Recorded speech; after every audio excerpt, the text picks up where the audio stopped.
Baik. Bismillahirrahmanirrahim. Assalamualaikum warahmatullahi wabarakatuh. Masih belum pada fokus kayaknya ya. Bismillahirrahmanirrahim. Assalamualaikum warahmatullahi wabarakatuh. Saya minta bangkunya diisi dulu yang paling depan, biar kasihan kameramennya. Kalau bolong-bolong itu kursi nggak bagus nanti masuk Instagramnya. Kan ada kewajiban ya masukin ke men's queue-nya FEB gitu kan ya. Ya tolong diisi dulu bangku-bangkunya. Yang akhwatnya juga boleh bantu diisi biar nanti penuh. Baik, bismillahirrahmanirrahim. Alhamdulillahirrabbilalamin wabihi nasta'in wa ala umuri dunya waddin wassalatu wassalamu ala asrofil anbiya'i wal mursalin sayyidina Muhammadin wa ala alihi wa sahbihi ajma'in. Qala Allah Ta'ala fil Qur'anil Karim, a'udzubillahi minasyaitonir rajim. Bismillahirrahmanirrahim. Wasari'u ila magfiratin min rabbikum wa jannatin arduhas samawati wal ardu uiddat lil muttaqin. Teman-teman, alhamdulillah segala puji bagi Allah Rabb semesta alam. Pagi hari ini Allah izinkan saya ketemu dengan para calon mentor dari Fakultas Ekonomi dan Bisnis gitu ya, untuk mentor tahun 2026 gitu ya. Ini mentor semua kan ya? Insyaallah ya, kecuali Bustomi kali ya yang bukan ya, di kameramen dia. Ya, jadi alhamdulillah bisa ketemu. Mungkin ini kali kedua. Kalau yang waktu pembukaan MVP hadir gitu ya. Jadi di MVP saya cerita saya mentoring itu tahun 2003. Ya, jadi sudah 23 tahun saya mentoring. Saya jadi mentor itu, saya masuk ke kampus itu 2006. Belum pada lahir juga kayaknya. Belum ya? Udah? Belum. Dan saya jadi mentor pertama tahun 2007. Itu pun di Fakultas Ilmu Keolahragaan. Gitu ya. Jadi anak MIPA jadi mentor di FIKK gitu ya. Dan itu pengalaman yang sangat luar biasa karena MIPA itu dulu kita itu mentornya sangat banyak ya. Jadi ngantri buat jadi mentor. Jadi udah ada mentor itu harus 2 tahun atau 2 tingkat di atas umur mentinya. Jadi waktu saya masuk ke kampus, saya mentoringnya double tuh. Ya, mentoring di rumah dan mentoring lagi di kampus. Dan ketika mentoring di kampus, mentor saya berarti angkatan 2004 waktu itu karena saya masuk 2006 gitu ya.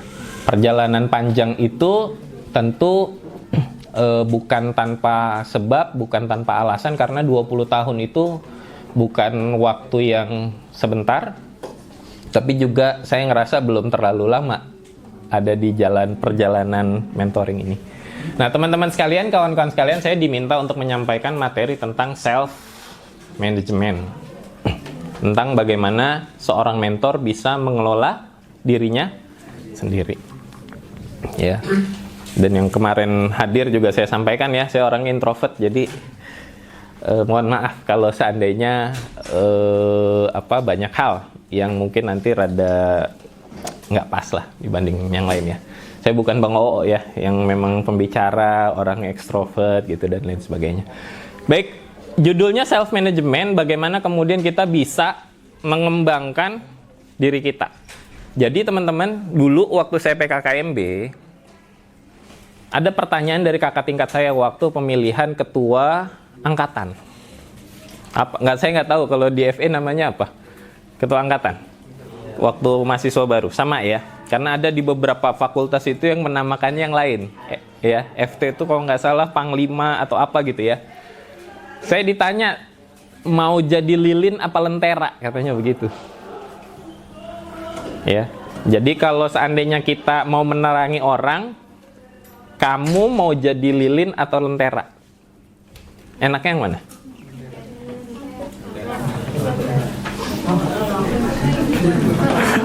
Sama-sama menerangi, benar nggak?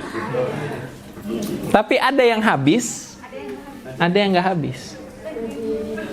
Gitu. Walaupun sebenarnya nggak habis-habis banget kan, karena nanti akan bisa dibentuk lagi kira-kira begitu. Tapi teman-teman sekalian, kalau kemudian kita kaitkan sama materi kita hari ini, jangan sampai jadi mentor membuat diri kita habis. Paham nggak? Ibaratkan teko, dituang terus sehingga airnya habis. Apalagi kalau kemudian teko itu nggak diisi lagi. Jangan sampai jadi mentor itu jadi teko yang tidak diisi kembali. Karena apa? Karena kita kan harus ngisi terus nih adik-adik kita. Benar nggak? Kalau diri kita nggak diisi, lalu apa yang mau kita isi ke adik-adik kita? Makanya ada materi tentang self management. Kalau bahasa kerennya di buku Seven Habits, saya diajarin sama Bang Bustomi. Set, ada di Seven Habits itu habit ke-7, namanya sharpen the show. Ya, mengasah mata gergaji. Jadi ada kisah di buku itu, ini cukup menarik. Ini sebenarnya ngomongin self management itu ngomongin buku itu sebenarnya. Ya. Kenapa? Karena ada cerita seorang pemotong kayu, memotong pohon. Itu dia ketika punya gergaji, dia potong tuh sehari bisa 20. Ya. Dia bertekad besoknya harusnya 40. Besoknya lagi tambah banyak dan lain sebagainya. Semangatnya bertambah. Memang semakin lama, semakin hari semakin banyak. Tapi ada satu kenyataan di mana data membuktikan setelah peak potongan jumlah pohonnya berkurang. Kenapa berkurang? Ada yang tahu nggak? Energinya makin lama makin banyak dikeluarin, tapi jumlah pohon yang dipotong berkurang. Apa penyebabnya? Tumpul. Apanya tumpul? Gergajinya tumpul. Paham nggak maksudnya? Dia kan punya gergaji. Dia potongin tuh tiap hari. Makin energinya makin banyak seharusnya potongan jumlah pohon. Tapi ternyata enggak. Karena mata gergaji itu semakin banyak digunakan, bukan semakin tajam, tapi semakin tumpul. Itulah kenapa kita sebelum ngembangin orang lain, yuk sama-sama kita berkembang bareng-bareng. Kitanya belajar, ngajarin mentinya, kitanya juga belajar buat ngembangin diri kita. Dulu waktu saya tahun 2007 jadi mentor, itu nggak ada tuh materi-materi kayak gini. Nggak dikasih tuh materi basic counseling, journaling dan lain sebagainya. Pokoknya ini materi pertama ya tentang syukur. Tolong sampaikan. Ya, isinya 4 lembar materi Word. Waktu yang disediakan maksimal cuma 30 menit. Bismillah, nggak selesai. Gitu ya. Tapi makin ke sana begitu. Karena apalagi orang introvert kayak saya yakin yang di sini juga banyak yang orang introvert. Ada yang ngerasa dirinya introvert? Oh. Saya nggak yakin kalau yang ini nih. Ada yang introvert ya? Ada ya. Orang introvert itu PR banget ketemu sama orang banyak. Ya sekalipun mentoring kita nggak banyak-banyak banget ya, tapi itu energi yang sangat luar biasa. Jangan sampai energinya habis karena itu, sehingga kemudian akhirnya kita jadi malas ngerjain yang lain. Karena kalau mentornya udah malas, mentornya udah capek, mentornya udah nggak bisa berkembang, efeknya bukan ke diri kita doang. Efeknya kemana? Ya, ke menti-menti kita. Gitu ya, ke menti-menti kita. Lanjut. Next. Nah, pertanyaan pertama. Pada bawa buku nggak?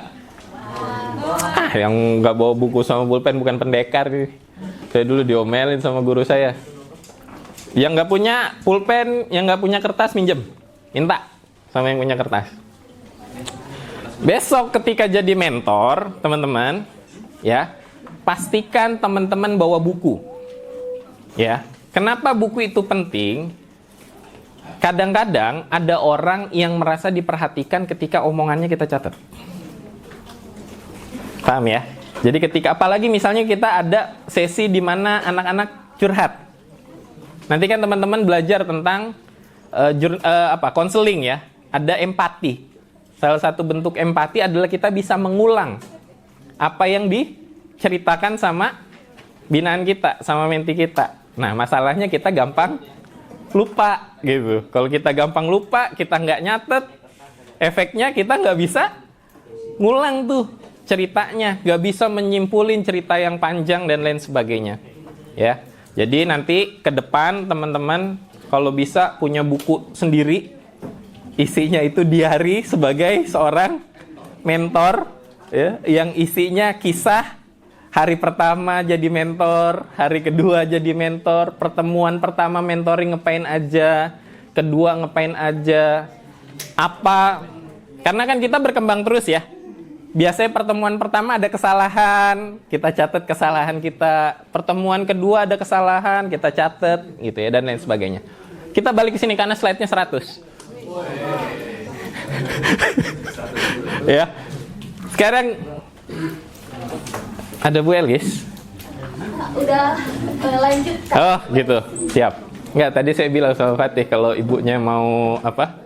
Ngasih sambutan dulu nggak apa-apa, nanti saya potong. Udah dilanjut aja kan? Oke, siap. Baik, sekarang buka kertasnya. Itu. Teman-teman kan hari ini seorang mentor ya. Nah, kenapa teman-teman hari ini memilih untuk jadi seorang mentor? Silakan ditulis.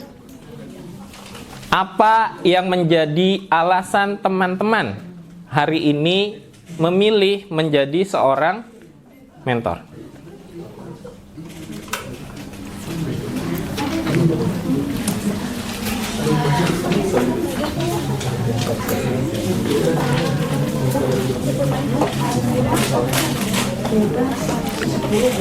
Silakan tulis sebanyak-banyaknya. Mau 100 alasan saya menjadi mentor, tulis kalau waktunya cukup. 1001 alasan menjadi seorang mentor. Boleh juga. Saya juga punya buku, tidak ada alasan untuk tidak menjadi seorang mentor. Gitu bukunya. Nah, udah itu jawabannya. Itu jawabannya ya. Ya, tulis.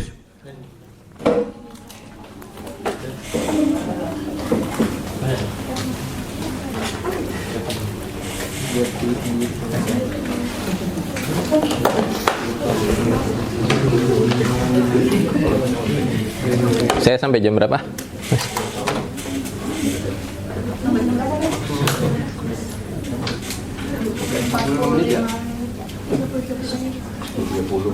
Sepuluh 30 ya? Oke, siap. Mudah-mudahan 100 slide cukup lah ya. Sudah? Nah, saya minta satu laki-laki, satu perempuan, satu ikhwan, satu akhwat untuk jadi volunteer menceritakan kenapa teman-teman hari ini mau menjadi seorang mentor. Yang hari ini, coba tunjuk tangan. Yang hari ini baru pertama kali jadi seorang mentor. Pertama kali. Banyak ya? Yang pertama kali banyak ya? Oke. Siap. Nah, berarti kalau yang udah 2 kali makan, kalau kayak Bang Bustomi itu kan udah berkali-kali jadi mentor. Gak perlu ngomong lah ya. Udah sepuh kalau dia mah. Nah, sekarang coba yang baru 1 kali, boleh dong sharing ke kita kenapa hari ini memilih atau mau jadi seorang mentor. Boleh di Ikhwan? Siapa? Siapa? Ayo para mentor. Ya, boleh. Kita beri plus dulu dong. Diri. Makan dulu. Ini aja ya. Assalamualaikum warahmatullahi wabarakatuh. Waalaikumsalam warahmatullahi wabarakatuh. Sebelumnya izin Bang, perkenalkan nama saya Farel. Saya dari Prodi Bisnis Digital. Jadi mungkin langsung jawab aja pertanyaan kenapa saya mendaftar gitu ya sebagai mentor. Itu karena di sini saya tulis 4 alasan.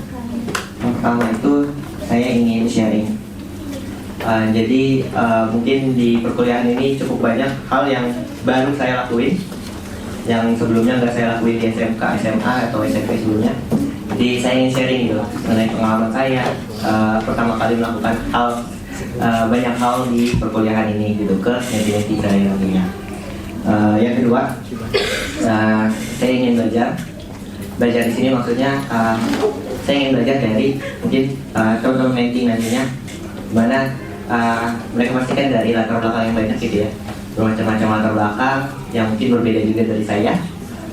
Saya ingin mengetahui nih perspektif mereka di perkuliahan itu seperti apa, pengalaman mereka juga bagaimana, yang nantinya juga bisa jadi sarana atau media pengembangan diri saya juga gitu ya. Terus yang ketiga berhubungan juga saya ingin berkembang gitu ya, salah satunya dari acara ini gitu ya. Saya belajar mungkin dari materi-materi yang nantinya disampaikan melalui mentoringnya juga nanti. Jadinya saya ingin berkembang, mengembangkan diri saya, dan nantinya juga mengajak teman-teman menti, teman-teman mentoring yang lainnya juga untuk berkembang bersama. Baik. Terus yang keempat, ingin menjaga tali silaturahmi aja gitu. Ya, ingin berteman, berkawan gitu ya, menambah banyak koneksi dan juga jaringan gitu ya. Karena saya percaya bahwa jaringan tersebut yang nantinya akan bermanfaat gitu di dunia perkuliahan, di dunia industri, bahkan di dunia profesional gitu.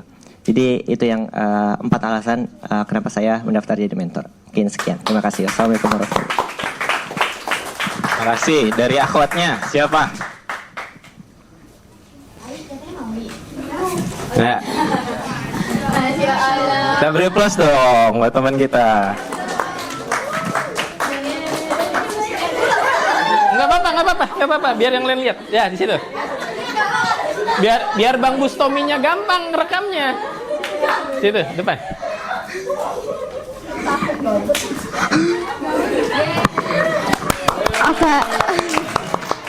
Oke, jadi aku mau share kenapa aku mau join menti. Itu ada mentor. Sorry, agak ini gugup. Ya, gugup. Nah, yang pertama itu karena aku mau kenal sama menti-mentinya nanti. Pasti pada seru-seru gitu kan. Karena pas jadi maba itu mentor aku seru banget, yaitu Kak Uci. Terus yang kedua, itu karena kalau bukan kita, siapa lagi yang bakal jadi penerusnya gitu, Pak, jadi mentor-mentor. Terus yang ketiga, aku tuh salah satu orang yang sangat suka sama tantangan. Jadi walaupun maksudnya di perjalanan jadi mentor itu nggak selalu mulus, tapi insya Allah kalau niatnya baik pasti bakalan dimudahkan jalannya. Terus yang terakhir itu karena aku udah merasakan jadi menti sama Kak Eka gitu kan, itu kayak berasa banget gitu manfaatnya. Jadi aku juga pengen berbagi kebermanfaatan bagi menti-menti nantinya. Terima kasih. Coba lanjut dulu, lanjut. Oke, teman-teman, kawan-kawan sekalian, sebelum saya bahas tentang bahasa yang tadi, saya ingin cerita beberapa realita yang hari ini ada. Ini fun fact ya, yang kemudian tahun lalu teman-teman, kebetulan saya kan dapat cerita dari adik-adik di MIPA gitu ya. Ceritanya tuh mungkin kalau di FE mungkin rada beda ya sama fakultas lain. Justru FE itu baru mulai mentoringnya kan pasca PKKMB selama 6 bulan. Tapi ini berbeda dengan fakultas yang lain, teman-teman. Fakultas yang lain tuh justru banyak bergugurannya adalah setelah PKKMB. Bukan hanya menti-mentinya yang berguguran, tapi mentor-mentornya yang berguguran. H+1 pekan setelah PKKMB, mentor itu sudah tidak bisa dihubungi. Sudah tidak membalas WA-an fasilnya. Lalu bagaimana para fasil itu mengetahui siapa yang masih mau mentoring kalau mentornya saja sudah tidak bisa dihubungi? Itu realita yang kemudian hari ini terjadi, teman-teman. Ya tentu saya nggak berharap itu terjadi di FE gitu ya. Tapi realita yang hari ini ada tuh seperti itu. Ya. Lalu yang berikutnya nggak konsisten. Ya, nggak konsisten itu, iya kita sama tahu kita manusia ya. Kadang ada enaknya, lagi senengnya mau ngisi mentoring dan lain sebagainya. Ada kadang-kadang semangatnya lagi turun. Mau UAS, mau ujian. Pilihannya belajar atau ngisi mentoring. Jam 10 ujian. Jam 8 waktunya ngisi mentoring. Belajar atau ngisi mentoring? Itu yang kemudian terjadi.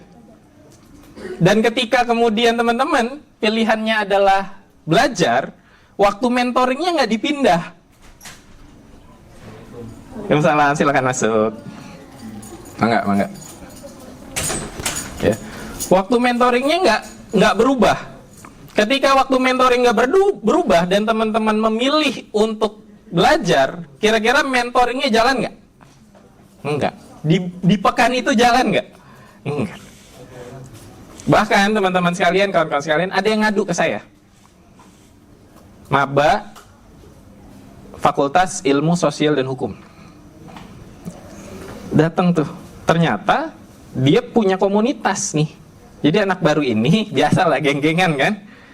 Geng-gengan komunitas, tapi baik komunitasnya. Diajak, karena mungkin alumni pesantren ya, diajaklah ke musola, sholat duha dan lain sebagainya. Sholatnya pada awal waktu tuh mahasiswa baru. Tapi pas kita tanya masih mentoring apa enggak, kita udah nggak diajakin mentoring kak sama mentornya. Jadi anaknya itu sebenarnya mau, tapi tidak ketemu mentor yang mau komitmen ngejalanin aktivitas mentoringnya. Dan itu saya pikir banyak hari ini terjadi di UNJ.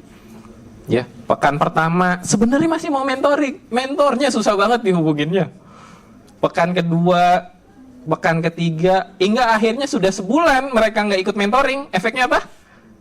Ya udahlah, udah nggak usah ikut mentoring aja. Kok kakak-kakaknya juga nggak peduli lagi sama kita.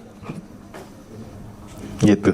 Dan alhamdulillah tahun lalu ya, Bu Somi, saya dapat kabar teman-teman pasca magnet selesai, teman-teman bikin kuesioner kan, siapa yang masih mau ikut mentoring, bener nggak? Akhirnya kejaring tuh ya, dari seluruh mahasiswa yang kemudian ada, ya, mahasiswa yang ada akhirnya dapat. Ya mungkin memang nggak banyak-banyak, mungkin nggak semuanya, tapi setidaknya 40-50%-nya ada tuh yang memang punya keinginan untuk ikut mentoring. Untuk dipertemukan sama mentor yang punya komitmen untuk ngembangin dirinya dan ngembangin orang lain. Nah ini realita yang kemudian ada, nanti teman-teman bisa baca. Ya, terus lanjut. Nah, kenapa komitmen mereka melemah, kira-kira begitu ya, karena komitmen itu ternyata berdasarkan beberapa literatur itu bukan awal teman-teman ya. Jadi komitmen itu bukan sebuah fondasi, komitmen itu ada setelah fondasi itu terbentuk. Apa fondasinya? Start with why, dimulai dari kenapa saya hari ini mau jadi seorang mentor. Hal ini sama dengan pertanyaan kenapa teman-teman hari ini mau lulus cepat. Karena mau lulus lama boleh nggak? Boleh. Masa nggak boleh? Mau lulus 7 tahun boleh nggak? Boleh, kan pilihan. Boleh nggak? Boleh kan? Mau pas di BEM UNJ atau di LDK UNJ atau dimanapun di Ormawa tingkat universitas saya nggak kuliah, boleh nggak? Boleh. Nggak boleh? Boleh nggak? Nggak boleh. Kalau saya jadi pengurus minimal saya ngambil 2 SKS. Dan itu yang saya lakukan. Ketika saya di BEM UNJ saya milih cuma 4 SKS doang. Karena saya ingin fokus di BEM UNJ waktu itu. Ya, jadi lulusnya saya itu memang rada-rada lama ya, 5,5 tahun. Tapi sebenarnya semester 7 tuh udah selesai kuliah. Skripsinya nggak saya kerjain. Saya cuma ngambil mata kuliahnya aja, nggak saya kerjain itu skripsinya. Baru saya kerjain pas saya selesai BEM-UNJ, 7 bulan selesai skripsi saya. Ya, matematika. Gampang masuk, susah keluar. Nggak ada angka-angkanya skripsi saya, simbol semua. Lah, bener ya. Delta diintegralin jadi apa? Gamma didiferensialin jadi apa? Gitu skripsi saya. Skripsi saya itu ngomongin tentang premis asuransi, tapi pakai suku bunga stokastik. Apa itu? Ya. Jadi teman-teman, maka pertanyaan slide yang tadi awal itu cukup penting. Ya, tadi saya menarik tuh. Kalau perlu ada 1001 alasan kenapa kita harus jadi seorang mentor. Di sini sebenarnya ada. Coba di next deh, Mas. Tes. Udah nyala. Nah. Di sini sebenarnya banyak. Nanti teman-teman bisa baca lah ya kalau yang ini. Nggak terlalu penting juga yang saya tulis di sini.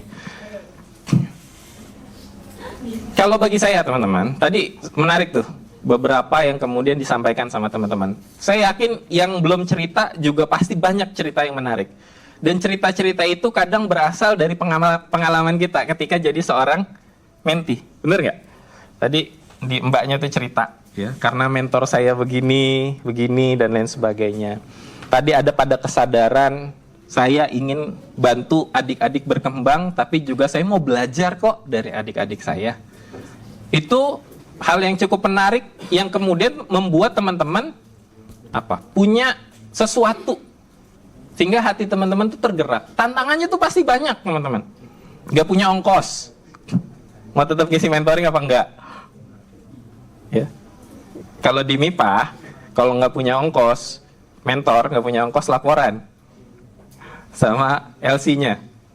Nanti LC-nya yang nyariin duit tuh. Gimana ini anak bisa berangkat. Tapi jangan ngelunjak. Gitu ya. Maksudnya ngelunjak, jangan akhirnya naik Grab, Grab car gitu kan. Ya secukupnya aja ya. Yang penting nyampe ke kampus ngisi mentoring gitu ya. Jadi banyak cerita, banyak alasan, dan setiap orang punya alasan yang berbeda. Tapi temukan banyak alasan yang membuat kita harus jadi seorang mentor. Karena tantangannya banyak, teman-teman. Tadi kuliah yang padat, nggak punya ongkos, kita belum selesai sama urusan kita. Benar nggak?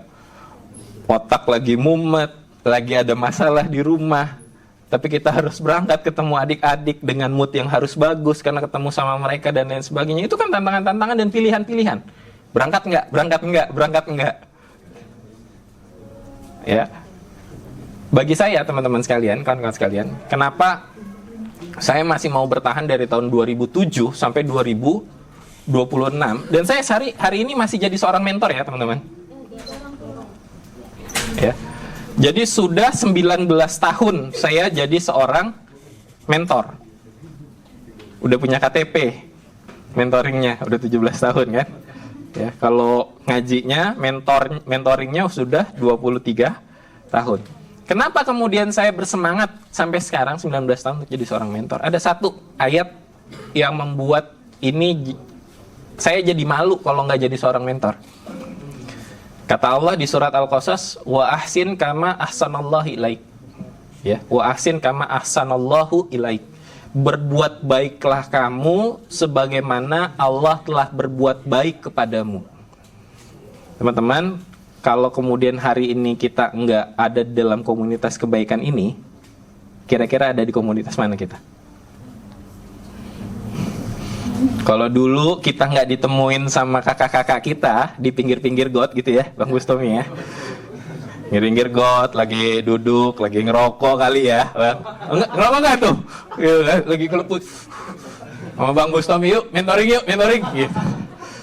Mungkin kalau nggak ditemuin kayak gitu tuh, mungkin kita lagi nggak ada di forum-forum ini nih, di forum-forum pengembangan diri ini, di forum-forum kebaikan ini. Ya, dulu banget teman-teman. Ya, saya mau cerita, walaupun sebenarnya di hadis nggak boleh cerita tentang masa lalu yang kelam ya. Tapi ini buat belajar teman-teman. Kenapa kemudian hari ini saya memilih untuk jadi seorang mentor dan masih mentoring sampai sekarang. Dulu saya ngerokok teman-teman. Ya, dulu saya minum. Ya, dulu pokoknya gelap dah. Minaz zulumat gitu ya. Pokoknya dari masa kegelapan. Kemarin waktu pembukaan kan saya cerita. Akhirnya saya dibohong-bohongin sama anak-anak rohis waktu SMA. Ya. Main bola yuk. Waktu itu belum marak main futsal ya. Main bola di sekolah. Jadi pulang sekolah biasanya kami main bola memang. Saya tuh nggak langsung pulang karena rumah saya cuman berapa meter dari sekolah. Anak zonasi waktu itu. Gitu ya. Zonasi masa itu. Saya berprestasi karena peringkat 3 waktu pas masuk ke sekolah. Rumah saya dekat, tapi saya bandel, kira-kira begitu. Ya. Sampai kemudian anak-anak rohis main bola dan saya dikalahin sama anak-anak rohis. Pulang dari situ bukannya yang kalah yang bayarin, kan biasanya kalau taruhan kan gitu ya. Yang kalah yang bayarin. Ini yang menang yang bayarin. Saya ditraktir minum sama anak-anak rohis. Habis itu sini duduk dulu di masjid duduknya. Nih minum dulu sambil duduk gitu ya dan lain sebagainya. Rumah di mana? Kan anak baru waktu itu kan. Rumah di mana? Oh, rumah di situ bang, dekat. Oh, ngikut ekskul apa gitu kan begitu dulu waktu SMA.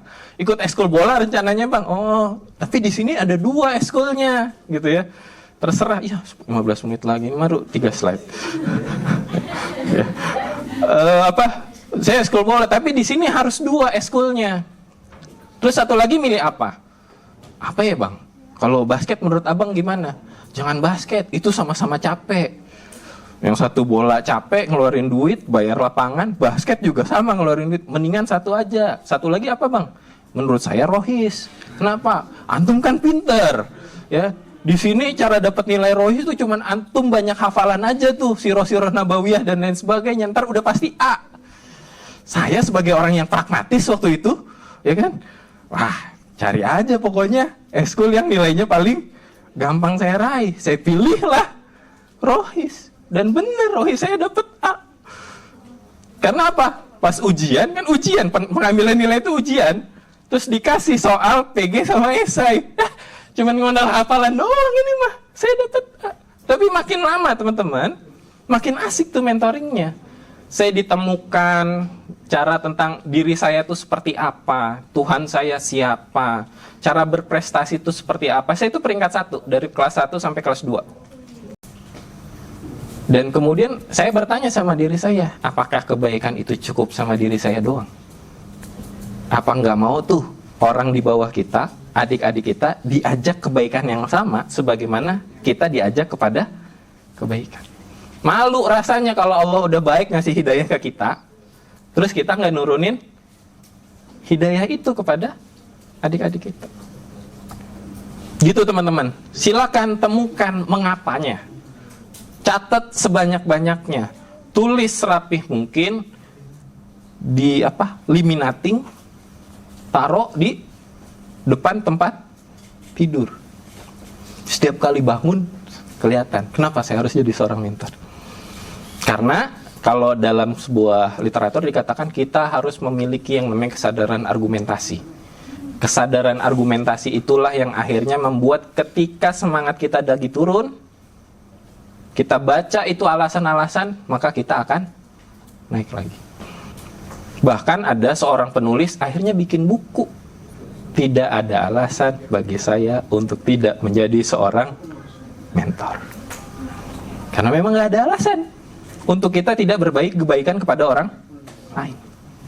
Lanjut. Di slide berapa nih? Lanjut. Udah, ini tadi udah saya jelasin. Nanti tinggal baca aja. Ini juga baru pengantar kan? Nah, jadi untuk menemukan komitmen kita harus punya apa? Why-nya. Benar ya? Dan why-nya silakan antum cari. Cari yang paling membuat antum tergerak. Kenapa teman-teman harus menjadi seorang mentor? Ya, nanti kan teman-teman belajar tentang journaling. Journaling itu bukan buat menti doang, teman-teman. Tapi journaling itu juga buat diri kita sendiri. Ya, kita journaling tuh. Makanya tadi saya bilang teman-teman hari ini jadi seorang mentor harus punya buku sendiri jadi seorang mentor. Di dalamnya apa? Ada tulisan. mentoring perdana, ngapain aja? Ya. Kalau seandainya ada kesalahan, apa kesalahan yang teman-teman lakukan ketika jadi seorang mentor? Baca itu untuk pertemuan kedua, ketiga, keempat, dan seterusnya. Nah, ternyata teman-teman, nggak cuman butuh yang namanya komitmen. Butuh juga yang namanya skill. Kalau bahasa kompetensinya adalah self-management. Bagaimana kita bisa mengelola diri sendiri. Ya. Karena kalau kita sudah menang sama diri kita, insya Allah ngalahin orang lain mah, menaklukkan orang lain mah lebih mudah dibandingkan ketika kita belum selesai sama urusan kita sendiri. Lanjut. Apa itu self-management? Intinya adalah kemampuan kita ngelola pikiran, ngelola energi, ya, ngelola emosi, ngelola perilaku yang ada pada diri kita. Ya. Oke, lanjut. Ini 10 menit dari 45 menit kan ya? Oke. 4 pilar self-management. Yang pertama adalah kita tahu kita itu siapa. Apa kelebihan kita, apa kekurangan kita, gitu ya. Apa nilai kita, seperti apa nilai yang ada pada diri kita, apa yang kita senangin, apa yang nggak kita senangin, apa yang membuat mood kita jadi bagus, apa yang membuat mood kita jadi jelek. Ada yang sudah bisa mengenal dirinya sendiri? Sudah Kak, tapi ketika ditanya paling cuma berapa menit bisa ngejelasinnya. Karena kita jarang menulis tuh. Dan itu penting teman-teman. Semalam saya baru jadi mentor ya, buat kelas dunia kerja. Salah satu yang kemudian ditanyakan ketika dunia kerja adalah kita bisa menceritakan siapa diri kita. Yang kedua katanya harus ada self control, ya, mengendalikan dorongan, emosi, perilaku agar setiap keputusan selaras dengan nilai dan tujuan hidup kita. Ya. Yang ketiga ada self development. Jadi kalau awareness berarti kita paham siapa diri kita, self control kita tahu bagaimana cara kita mengendalikan diri kita. Kayak tadi, mood kita lagi nggak beres nih. Padahal 5 menit atau 10 menit berikutnya kita harus ngisi mentoring. Ya. Maka kita harus tahu bagaimana cara kita membuat mood kita balik seperti semula. Kalau istri saya lagi ngambek sama saya, cara ngembalin moodnya adalah dengan dibelikan coklat. Gitu ya. Ya. Jadi kalau mau nggak ngambek dan saya mau ditanya sama istri saya harus beli silver coin. Dan yang penting teman-teman bukan hanya mengontrol, mengembangkan diri. Ini yang jarang kita lakukan adalah self evaluation. Ya, bagaimana kita mengkoreksi diri kita. Journaling yang teman-teman nanti akan lakukan buat diri teman-teman tadi yang buku mentor itu, Bang Bustomi nanti mungkin dicatat ya, semua mentor harus bisa menjurnaling pertemuan pertama, pertemuan kedua, ketiga, keempat, harus mengalirkan rasa. Itu bagian dari self evaluation. Oh, ternyata pertemuan perdana saya masih gagap-gagap nih karena masih belum pede. Maka call to action-nya apa? Apa yang saya harus perbaiki nih buat besok agar pertemuan kedua saya lebih baik dari pertemuan pertama. Pas pertemuan kedua udah nggak terlalu gugup, bahkan sangat excited, sangat semangat. Saking excitednya lupa RPP-nya. Ya, harusnya dikasih sama Iktisodi agendanya tuh ini. Dia saking excitednya kagak dibaca itu. Tapi itu kan jadi catatan. Oh, saya lupa melakukan ini. Jadi pekan ke depan walaupun saya bersemangat, saya harus tetap merujuk pada panduan yang diberikan sama Iktisodi. Misalnya kayak gitu. Lanjut. Musuhnya menunda yang harusnya hari ini kita tuntaskan, kita undur-undur. Kayaknya lagi capek nih. Padahal cuma sekedar capek doang. Mentoringnya kita geser nih besok. Terus besok ada lagi alasan. Besok sampai hari Minggu nggak ketemu. Akhirnya udah berlalu begitu saja di pekan ini. Minggu depan karena udah kebiasaan 7 hari. Kayak gitu lagi. 2 minggu lewat. 3 minggu lewat. Yang kedua, distraksi digital. Ketika lagi mentoring, ketika lagi ngembangin diri, kita terlalu sibuk sama gadget kita. Ada binaan kita lagi cerita gitu ya, ada binaan kita lagi curhat, kitanya mah sibuk main HP gitu. Ini yang bahaya. Bahkan ada kelas-kelas tertentu yang handphonenya itu disita agar anak-anak bisa fokus belajar. Dulu ada saya pada masanya, anak seusia kami, SD, SMP dulu belum punya gadget. Handphone nggak ada. Siapa yang punya handphone? Ya. Kalau di kelas ya fokus aja belajar. Jadi seorang mentor juga kayak gitu ya. Dalam konteks mengembangkan diri dan lain sebagainya. Tidak punya prioritas. Semuanya penting mendesak. Ini kayaknya penting, ini kayaknya penting, ini kayak penting. Oh, semuanya penting. Padahal nanti ada di dalamnya ada diagram, ya. Tidak ada evaluasi diri. Lanjut. Nah, sama self management itu juga ngomongin tentang why. Kenapa sih saya harus ngembangin diri? Teman-teman tuh harus punya itu, ya. Kalau tadi kenapa teman-teman harus jadi mentor? Yang berikutnya, kenapa jadi mentor itu harus berkembang? Nggak boleh seperti itu-itu saja. Buku saya di rumah itu, saya senang sama Bang Bustomi. Bang Bustomi juga senang baca buku ya. Di rumah saya itu ada sekitar 900 buku. Belum termasuk buku istri dan anak-anak saya. Ya. Tujuannya apa? Karena saya yakin ilmu itu bergerak terus. Lah jangan sampai saya nggak punya waktu buat ngasah gergaji saya. Tadi makanya ada panitia nyamperin saya. Tadi dulu, saya mau me time dulu. Kenapa? Saya mau baca literatur untuk nambahin kapasitas otak saya. Nggak bisa tuh. Oh, mentoring tahun ini sama kayak mentoring tahun 2007 waktu saya pertama kali ngisi mentoring. Enggak, beda. Dulu nggak diajarin self management, nggak diajarin journaling. Journaling aja baru ada 3 tahun terakhir, teman-teman. Ya, mungkin teman-teman juga ngerasain tuh waktu itu journaling tentang life hack kampus dan lain sebagainya. Selanjutnya, mengelola waktu, prioritas, sama energi. Lanjut. Nanti bisa baca. Next. Lanjut. Terus, nah ini penting nih, teman-teman. Produktif tidak sama dengan sibuk. Ya. Banyak aktivitas tapi nggak jelas tujuannya. Nggak jelas arahnya mau seperti apa. Ya. Tanpa prioritas, semua yang datang menjadi penting. Padahal kita harus pilah-pilah. Nanti teman-teman pas di dunia kerja ngerasain deh. Mungkin tanya sama Bang Bustomi. Tahu-tahu ada ini, ada permintaan ini, ada permintaan ini. Kita harus bisa milah mana yang penting mendesak, penting tapi belum mendesak, tidak penting mendesak, tidak penting tidak mendesak. Bahkan ke kamar mandi pun harus kita ukur, ini penting mendesak apa penting tidak mendesak. Di antara aktivitas kita yang lain.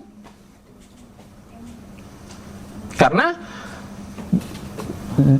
ada kaidah kan, waktu yang tersedia tidak lebih banyak dibandingkan tugas-tugas yang harus kita kerjakan. Dan itu artinya kerjaan kita lebih banyak dibandingkan waktu yang kemudian ada. Makanya kita perlu pilah-pilah.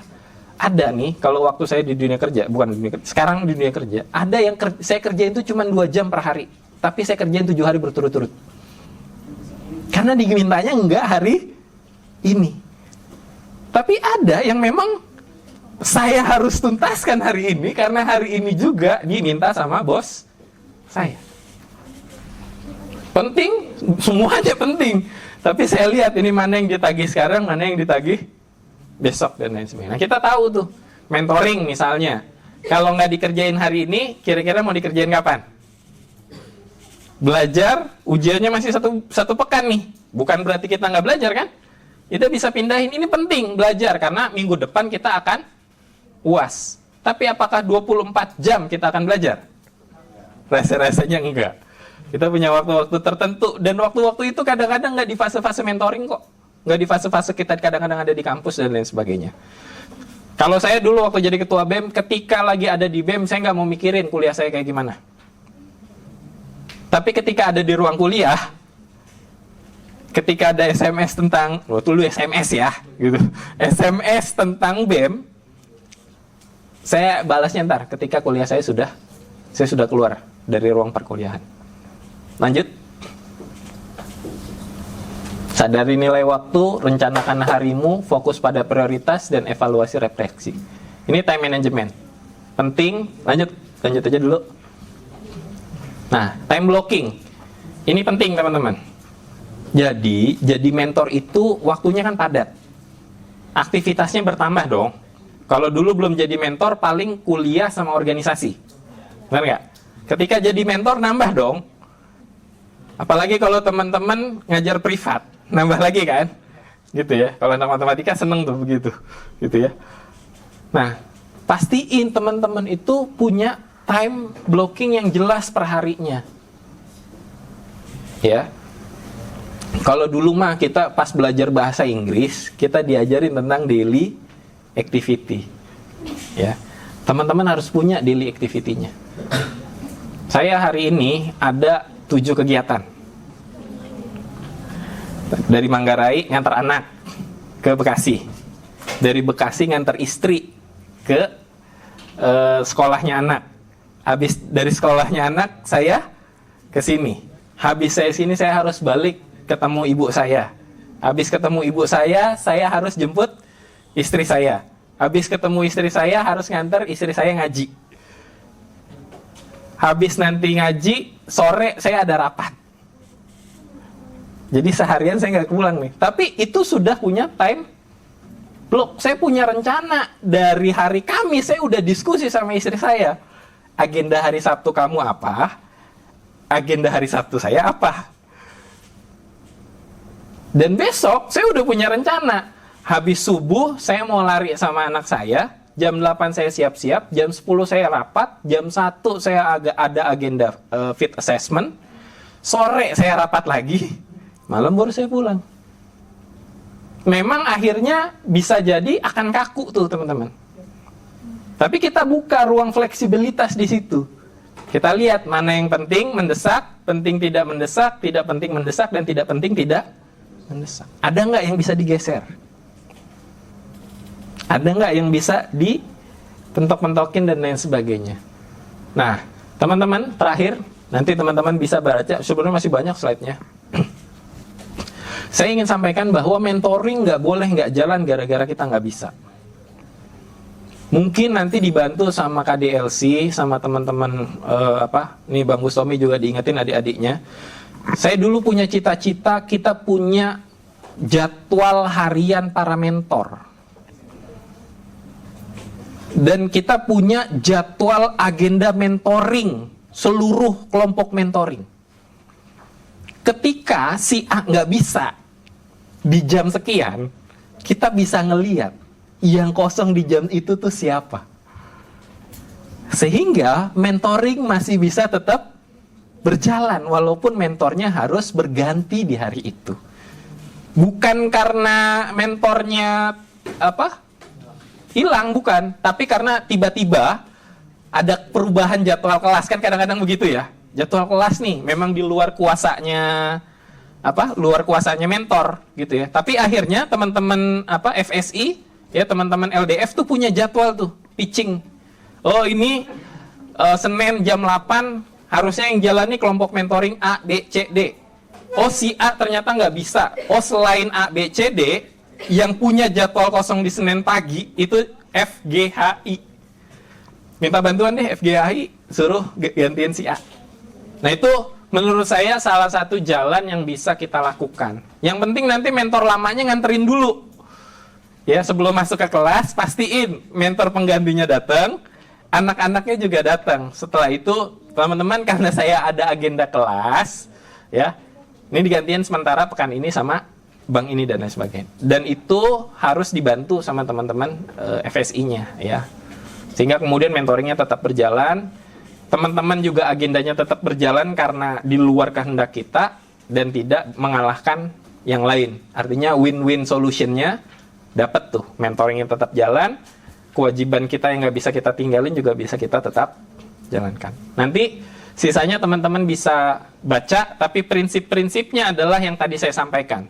Teman-teman jangan sampai stuck dengan kemampuan yang hari ini teman-teman punya. Insya Allah nanti sekolah mentor ya akan banyak bicara tentang skill-skill yang bukan hanya bisa ditempatkan ketika teman-teman mentoring, tapi teman-teman bisa pakai di luar dunia mentoring itu sendiri. Itu saja dari saya. Mungkin kalau ada yang mau ditanyakan, mangga dipersilakan. Sisanya nanti bisa baca slide-nya, bisa dicari di internet gitu ya, dan lain sebagainya. Satu buku yang mungkin bisa teman-teman baca pulang dari sini adalah buku Seven Habit karya Stephen Covey. Itu cukup menarik untuk teman-teman bisa memenangkan dirinya dan memenangkan orang lain. Hadanulaikum ajmain. Assalamualaikum warahmatullahi wabarakatuh. Assalamualaikum warahmatullahi wabarakatuh. Waalaikumsalam warahmatullahi wabarakatuh. Sebelumnya perkenalkan, nama aku Syadia Hasibuan dari Prodi Pendidikan Akuntansi angkatan 2025. Jadi pertanyaan aku ini, banyak maba yang menganggap kegiatan FGD PKKMB itu cuma sekedar formalitas kegiatan ospek yang harus diikutin biar cepat selesai. Nah, menurut kakak, bagaimana cara mengubah pola pikir maba tersebut agar mereka tuh dapat menyadari kalau kegiatan mentoring itu bukan cuma sekedar kegiatan ospek yang harus diikuti? Sekian, terima kasih. Baik, saya jawab dulu ya. Nanti kalau iklannya ada lagi, mangga dipersilakan. Teman-teman, kalau menurut saya, kenapa kemudian hari ini mereka masih menganggap seperti itu? Karena mereka belum tahu juga mengapa mereka harus ikut mentoring. Makanya mungkin di pertemuan-pertemuan awal, entah, nggak tahu teman-teman FEB berapa kali pertemuannya, mentoringnya? Kira-kira?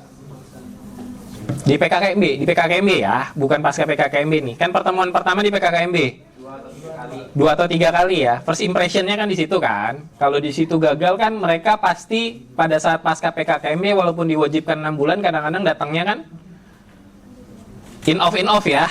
Ya, in off, on off gitu kan. Kadang masuk, kadang enggak dan lain-lain. Nah, teman-teman, kalau waktunya rada panjang ya, teman-teman bisa kemudian melakukan proses journaling untuk kemudian bertanya, kalau seandainya hari ini ada mentoring, harapan mahasiswa baru tuh apa sih terhadap mentoring? Jadi ekspektasinya tuh ditangkep.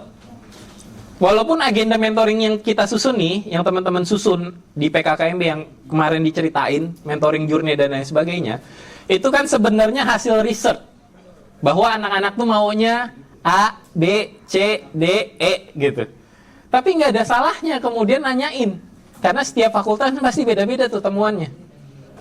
Jadi buka sesi di mana apa sih harapan teman-teman buat mentoring. Karena teman-teman mereka akan mau langgeng ikut mentoringnya ketika kita bisa memenuhi segala ekspektasi dan harapan mereka. Mereka mau nih ya, mereka punya harapan. Teman-teman kebayang nggak?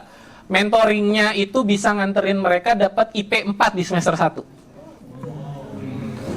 Mereka punya harapan gitu, bahwa mereka berharap mentoring bisa mengantarkan mereka IP-nya 4. Dan di kampus, semua mahasiswa dalam satu kelas dapat IP 4 mungkin nggak? Mungkin, yang nggak mungkin itu di sekolah. Karena di sekolah waktu kecil kita ranking 1 itu cuma 1 orang, ranking 2 cuma 2 orang. Kalau kita, dan di kampus kan nggak ada rankingnya. Nah pertanyaannya, bisa nggak mentoring memfasilitasi mereka untuk dapat itu? Kalau kita bilang, nanti saya temukan kalian dengan kakak-kakak yang IP-nya juga 4. Teman-teman mau nggak mentoringnya? Bohong kalau mereka bilang nggak mau. Kalau mereka nulis, Bang, saya mentoring ini biar tahu tentang dunia kampus, tentang dunia pergerakan mahasiswa. Tapi kita sebagai mentor, wah saya bukan orang pergerakan nih. Ya nggak harus juga sama saya ceritainnya. Bisa nggak kita temuin sama ketua BEM? Wah, Bang, binaan saya mau diskusi tentang pergerakan mahasiswa di UNJ. Bisa nggak abang sharing? Nggak apa-apa, ada mentor tamu. Nanti kita jadwalin. Semalam, teman-teman, ya, ini saya mentoring udah yang ketiga sama tadi program pasca dunia kerja ya buat teman-teman yang baru lulus. Ketika pertemuan kedua, mereka ngasih ekspektasi ke saya. Coach, bisa nggak ditemukan dengan praktisi rekrutmen? Jadi orang yang biasa melakukan rekrutmen di kantor-kantor. Teman-teman tahu Bang Robi Triwahyudi? Bang Robi TW? Mungkin berapa kali ngisi kali ya di sini ya. Itu kan adik tingkat saya kan. Di kantor juga kami satu rumpun lah, sama-sama di human capital. Cuman bedanya saya di organization development, pengembangan organisasi, beliau di tim rekrutmen. Saya bilang ke menti saya, insya Allah asal datang semua dan awal waktu datangnya. Datangnya jam 7, kita pertemuan itu jam 20. Mereka datang 19.54. Udah masuk room. Karena mentoringnya menjawab ekspektasi mereka. Nah sekarang coba tuh bikin riset singkat. Journey, kalau kemarin kan saya jelasin tentang mentoring journey-nya mau kayak gimana. Mungkin nggak teman-teman punya mentoring journey sendiri? Mungkin aja. Yang penting tidak menegasikan mentoring journey yang secara umum, gitu kan? Boleh nggak ditambah-tambahin? Boleh, silakan. Kan ada fase di mana pekan keempat itu jalan-jalan, diserahin ke mentoringnya kan? Carilah tadi itu untuk memenuhi ekspektasi mereka. Datengin misalnya siapa? Dr. Yusuf. Ya kan? Untuk sharing tentang gimana Pak IP-nya bisa dapat 4. Bapak bisa nggak sharing ke kami? Gitu kan, anak baru dan lain sebagainya. Ketemu Bu Nadia. Ketemu siapa? Itu kan luar biasa tuh, bisa menggrab kemauan mereka. Ada yang kemudian misalnya mau bacaan Qurannya lebih bagus. Kita tahu baca Quran kita hari ini masih nggak jelek lah, pas-pasan gitu ya. H-nya sama H itu masih tipis-tipis. A sama A-nya masih susah dibedain gitu ya. Ya nggak apa-apa, kita ajakin ketemu siapa untuk belajar tentang tahsin. Saya yakin deh kalau kayak gitu, insya Allah anak-anak kemudian akan ngerubah mindsetnya bahwa mentoring ini bukan hanya sekedar kewajiban yang harus mereka tuntaskan, tapi kalau bahasa kerennya itu enabler untuk kesuksesan mereka ada di dunia kampus. Materi keislamannya nanti kita injek pelan-pelan gitu. Ya. Kan walaupun kemudian tadi ngomongin gini, kemarin waktu pembukaan saya bilang, nggak ada mahasiswa yang mau masuk ke kampus tujuannya mentoring. Nggak ada kan? Masuk ke kampus itu ingin kuliah, IP-nya bagus, lulusnya cepat. Ya. Nggak ada tujuannya mau kayak saya 5,5 tahun. Nggak ada kan? Karena cita-cita saya juga dulu lulusnya 4 tahun. Cita-cita. Bagaimana kemudian mentoring bisa menjawab kebutuhan mereka? Nah itu mungkin ya teman-teman. Nanti silakan mungkin dipandu sama teman-teman panitia ya. Ada arahan pekan keberapa kemudian melakukan itu. Saya sarankan sih bagian-bagian pertama tuh, karena itu kemudian akhirnya akan ngebentuk mentoring kita itu mau akan ke arah seperti apa dan lain sebagainya. Mungkin itu ya, Mbak siapa namanya? Syadiah ya. Kalau misalnya kita sebagai mentor kan ya, mahasiswa itu pasti ada aja gitu ya kesibukannya. Mulai dari entah dia organisasi atau dia magang gitu ya. Terus juga belum lagi tugas-tugas dari dosen-dosen.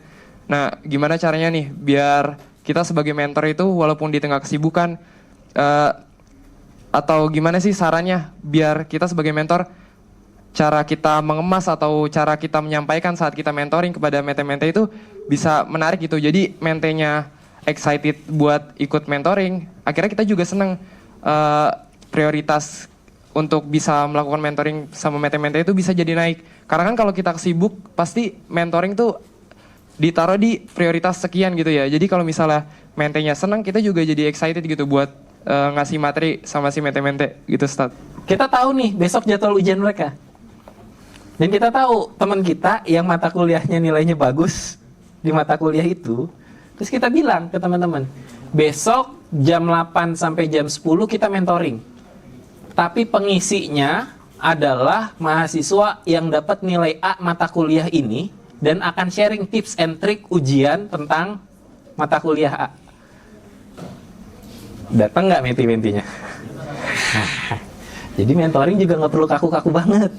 Kita harus tahu kondisinya seperti apa. Ya, kan gini ya, kita kan mentoring tiap pekan gitu kan. Ujian paling cuma berapa pekan sih? Ya mengalah lah untuk pekan itu gitu. Nggak apa-apa, kan kita berpikir untuk jangka panjang. Mentoring itu nggak cuma setahun.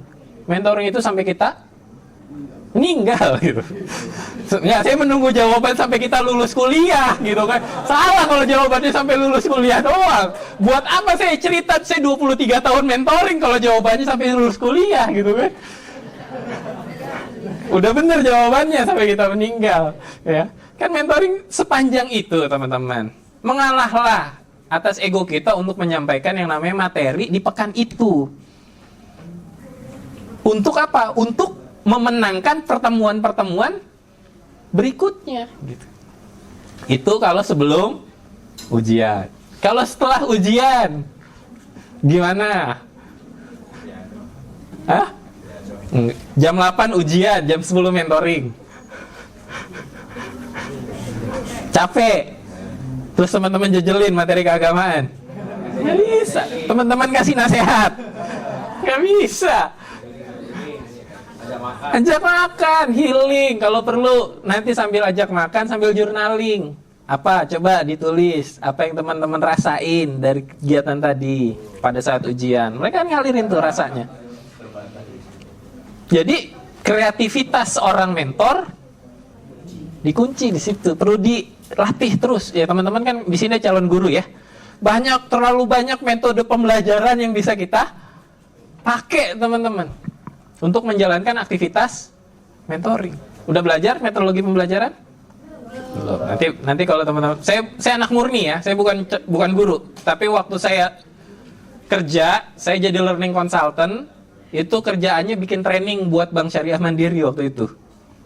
Ya, kapasitas saya waktu itu ngurusin leadership satu, yang kedua ngurusin retail banking waktu itu.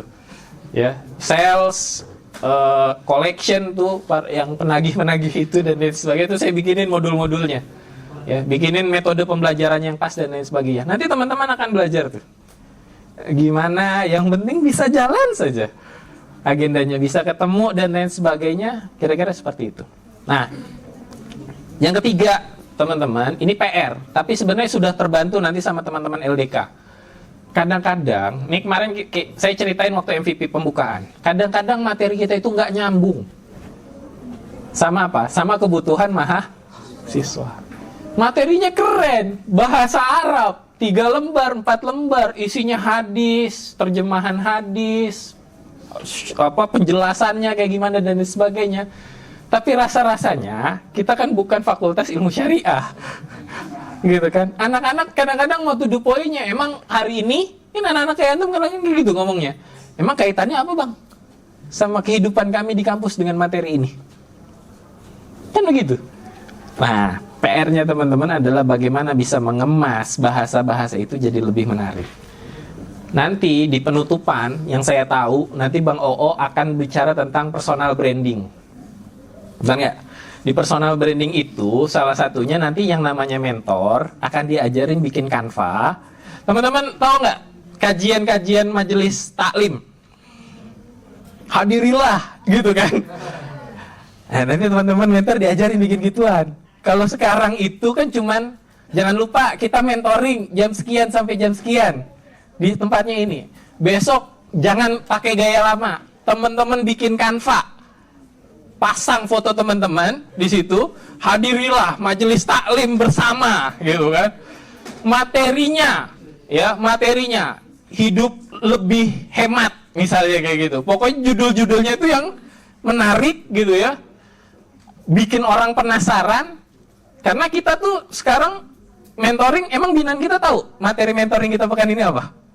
Nggak ada yang tahu, dan itu yang bikin nggak menarik. Tapi kalau judulnya kayak judul-judul kajiannya Ustadz Hanan Ataki, coba. Ini apa sih ngomongin bercinta, gitu kan? Apa maksudnya? Kan orang jadi penasaran. Ya, ketika masuk dalam, teman-teman nyampe ini menarik, kontekstual. pulang-pulang mereka dapat resume materi yang teman-teman sampaikan. Udah dibikinin sama teman-teman LDK. Kayak macam kayak infografis yang isinya tentang resume materi yang teman-teman sampaikan di pekan itu. Baik, itu teman-teman, nanti kalau mau tanya lebih jauh bisa langsung WA saja ya, lewat panitia dikumpulin, mangga nanti silakan. Mau ketemu Bang, boleh nggak kita diskusi berdua? Boleh, selama ada waktunya dipersilakan saja. Saya kalau waktu kosong mah ayo aja, mau jam 12 malam juga siap. Hadanulaikum ajmain, assalamualaikum. Terakhir teman-teman. Terakhir nih sebagai penutup, biasanya kasih closing statement ya. Teman-teman, kawan-kawan sekalian, perjalanan jadi seorang mentor itu, ini saya bukan nakut-nakutin. Perjalanannya panjang, penuh tantangan, penuh lika-liku. Sehingga teman-teman harus melatih satu, keikhlasan teman-teman. Jangan pernah sedih kalau kita sudah sampaikan, kita udah bikin kanva bagus-bagus, kita udah share, kita udah nyiapin RPP-nya bagus-bagus, ternyata yang datang kita doang. Jangan sedih. Dan juga jangan kayak Nabi Nuh. Ya Allah, dakwah saya udah ratusan tahun gak terima, musnahkan kaum ini ya Allah. Jangan begitu ya. Kita baru berapa hari, baru berapa pertemuan mereka nggak datang ya. Barangkali nanti di tahun kedua justru ada yang balik lagi ketemu kita untuk minta mentoring. Ada yang kayak gitu teman-teman. Ya. Yang berikutnya, ikhlas, sabar. Yang kita bina ini bukan hardware yang ketika kita bikin coding langsung berubah fungsinya. Yang kita bina ini manusia. Yang kita bina ini hati orang. Maka kesabaran kita ini harus tidak terbatas. Ya. Yang ketiga, walaupun usaha manusia tetap dijalankan, tapi usaha kepada Allah tidak boleh ditinggalkan. Banyak berdoa agar Allah melembutkan hati para binaan kita. Mungkin public speaking kita nggak bagus. Mungkin kita deg-degan ketika ketemu orang, tapi Allah punya jalan yang tidak disangka-sangka hingga akhirnya binaan kita merasa nyaman sama kita. Yang terlupa kadang-kadang yang ketiga. Maka kalau teman-teman sering baca Al-Ma'surat, di bagian terakhir ada doa, ya kan? Fawasikillahumma robitotaha, ya. Ketika ngomong kayak gitu, hadirin tuh satu-satu wajah menti-menti kita, agar Allah gerakkan hati mereka untuk kemudian menghadiri agenda mentoring yang mau kita jalankan. Semoga Allah mempermudah urusan teman-teman, dan semoga kemudian banyak kebaikan yang dilakukan sama kita, dilakukan sama binaan kita, dan mengalir akhirnya kepada diri kita. Hadanulaikum ajmain, assalamualaikum warahmatullahi wabarakatuh.